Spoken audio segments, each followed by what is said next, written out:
Alors, tu factures 2000 euros TTC ton client, mais non, tu vas pas déclarer 2000 euros à l'URSSAF. Alors, c'est pas une blague fiscale, je t'explique comment ça marche. En micro-entreprise, tu démarres en franchise de TVA. Donc, tu ne la factures pas, tu ne la collectes pas, tranquille.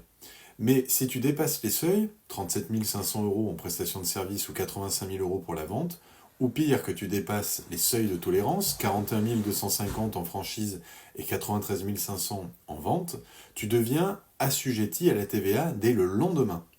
Et là, bienvenue dans le monde merveilleux de la compta, où tu dois ajouter 10 ou 20% à tes prix. Et c'est là que beaucoup se plantent. Tu fais une facture à 2000 euros TTC avec TVA à 20%. En vrai, ça veut dire qu'il y a 1667 euros hors taxe et 333 euros de TVA. Et ce que tu déclares à l'URSSAF, c'est pas les 2000 euros, c'est les 1667. Pourquoi? Parce que la TVA, c'est pas ton argent. C'est de la location temporaire de cash pour l'État. Tu l'encaisses, tu le gardes un peu, et après tu le rends gentiment. Et attention au timing, tu déclares à l'URSSAF quand ton client t'a payé, pas quand tu as fait la facture.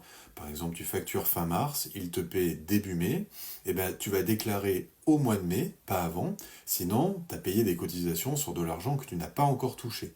Et ça, c'est non. En résumé, ce que tu factures, c'est différent de ce que tu encaisses. Ce que tu encaisses, c'est différent de ce que tu déclares.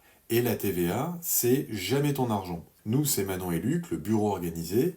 On t'apprend à piloter ta micro, pas à la subir. Alors si cette vidéo t'a plu, je t'invite à la liker, à l'enregistrer et surtout à la partager, parce que c'est comme ça qu'on diffuse la clarté.